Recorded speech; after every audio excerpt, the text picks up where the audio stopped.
Meena Kumari the tragedy queen. Meena Kumari 1972 में महज 39 साल की उम्र में इस दुनिया को अलविदा कह गई थी। लेकिन 1972 तक मीना कुमारी की वो मखमली आवाज पर्दे पर छाई रही।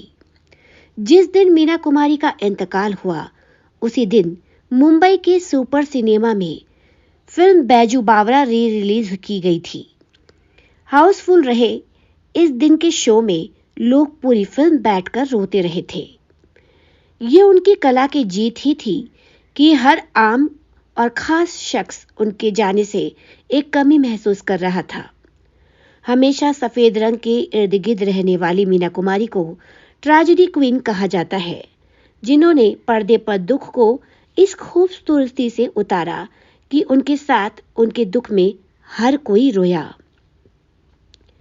मीना कुमारी उन एक्ट्रेसेस में गिनी जाती हैं जिन्होंने कई एक्टर्स के करियर को बनाने और चलाने में शिद्दत से कोशिश की थी। इन एक्टरों में धर्मेंद्र और हिंदी सिनेमा के प्रसिद्ध राजा यानी कि एक्टर प्रदीप कुमार का नाम लिया जाता रहा है। अपने स्ट्रगलिंग के दिनों में धर्मेंद्र और मीना कुमारी के बीच चलता चुपके चुपके रोमांस एक ऐसा सीक्रेट है जो आज सबको पता है। वहीं प्रदीप कुमार ने तो मीना कुमारी के मरने के बाद इस बात का खुलासा किया था कि हाँ, वो मीना कुमारी से प्यार करते थे। मीना कुमारी ने भी इन दोनों एक्टरों के करियर को एक उड़ान देने में जीते जी दिल खोलकर मदद की थी। लेकिन आश्चर्य ये है कि 1972 में मीना की मौत के बाद ये दोनों ही एक्टर उनके अंतिम दर्शन तक करने नहीं पहुंचे थे। मीना कुमारी की मौत के बाद प्रदीप कुमार से एक इंटरव्यू में पूछा गया, मीना कुमारी ने जो कुछ भी आपके करियर के लिए किया, कई रोल आपको दिलवाए, अगर आपको हीरो लिया जाता तो वो अपनी फीस आधी कर देती थी, वगैरह वगैरह। तो क्या ये आपका फर्ज नहीं था कि जब वो आर्थिक परेशानी से जूझ रही थी तो आप उनकी मदद करें? जब वो बीमार थी, न केवल आपने उन्हें अकेला छोड़ दिया बल्कि उनकी मौत पर आप उनके अंतिम संस्कार में भी शामिल नहीं हुए थे। क्या आपको आपकी अंतरात्मा ने कभी नहीं कचोटा कि आपने एक दोस्त का पूरा इस्तेमाल किया और उसे छोड़ दिया? इस तीखे सवाल के जवाब में प्रदीप कुमार ने अपने इंटरव्यू में कहा, देखिए, जब बात मेरे करियर में मदद करने की है तो मुझे ये कहना ही होगा कि ईश्वर के अलावा मेरी किसी ने मदद नहीं की और मीना ने मेरी मदद नहीं की बल्कि मैंने उनकी मदद की है। और कौन कहता है कि मुझे उनकी परवाह नहीं थी? मैं उनसे काफ़ी मुलाकात करता था।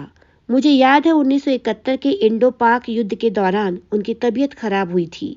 मैं उस समय मुंबई में नहीं था, लेकिन मैं हमेशा उनकी सेहत के बारे में जानकारी रखता था।